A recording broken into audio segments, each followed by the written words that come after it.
How we doing, folks, and welcome back. So today we're having a look at a cheap Amazon Light. Now, it's not really something I'd normally do, but I've sort of fallen out of love with the Fluval Aqua Skies. There's one in a tank right next to me where half the LEDs failed after 12 months. One in a tank at the other end of the room where it never actually shuts all the way off. The one in the middle of the tank is very, very dim. None of these are older than 2 years. So yeah, I'm starting to question whether they're worth the money or not. So I've recently bought some different cheap ones, a 4-foot Hygge light, which had full spectrum. It is about as bright as one candle from 3 miles away. It's, no, not good. But I recently repurposed this tank. This was, until 2 days ago, a blue velvet breeding tank. It was full of plants, Sesfossetang, Java moss, and narrowleaf Java fern. But at the moment, it's got some Variatus sunset platies in there, which are just waiting for the weather to warm up a little bit before they move to somewhere not in this room. And the light that was built into the hood was absolutely trashed, broken. It had one LED working in it. So in an emergency, I've put this little spotlight on, which is doing quite a great job, really. I mean, it's got 3 different color modes. It runs very, very hot, but it is, at the end of the day, just one LED. That is it. And I couldn't keep using that even if I wanted to, because, well, this is actually what I use to harvest brine shrimp. Once they're done, we get them down to the bottom of the Zis hatchery, by using that spotlight. So what I went for was this Seaoura SR629. Why? It looked fairly decent, and even though I suspected that the energy rating on Amazon was a lie, it claimed it was an A, and I thought, okay, well, maybe we'll have a look. That is most definitely a lie, because on the box you can quite clearly see that it is E. Not good at all. It does come with a bunch of features that all of the cheap Amazon lights do these days, including timer functions, which you can simply set using the top button. From when you turn it on, it will do that every day for 4, 6, 8, 10 and 12 hours. There's different modes, so you've got your RGB LEDs and even a 24/7 timer, which I just won't bother to go into.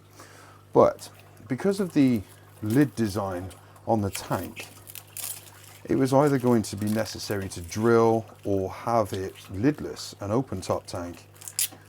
But then I did see this, and this is a submersible light, so it should be fully waterproof, which should be IP68. But this has got adjustable suction cups, apparently.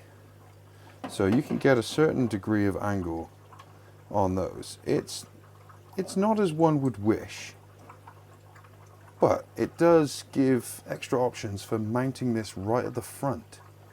So I thought we'd give it a shot and see what it's like.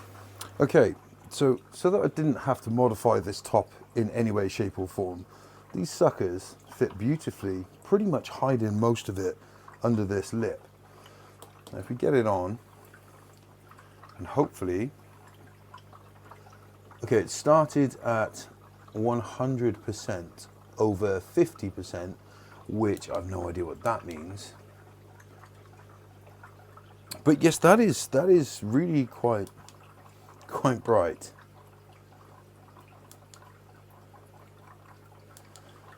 So even though it's not very energy efficient, I believe it is quite low wattage, which is something that I really wanted to go for. This says that it's 10 watts. But that is really quite bright for only 10 watts. And seeing as how it was a lie before, it wouldn't shock me if it wasn't at all. So these are all the different adjustable brightness levels. And that is the brightest. Now if those suction cups hold up, I'm actually quite happy with that.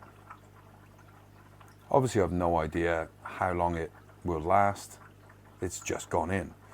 I have never used any of their products before, so I've got nothing to reference previous experience with. But I'm actually quite impressed with that. It comes in a range of sizes. Obviously, the longer it is, the more the wattage, the claimed wattage goes up. And no, this is not a long-term setup. Nothing's going to change with the skate, but those guys, they'll be moving somewhere very soon. And then this will be another shrimp tank, along with probably the Tylomelania rabbit snails, because they're kind of overrunning the facility we have of making more of those at the moment.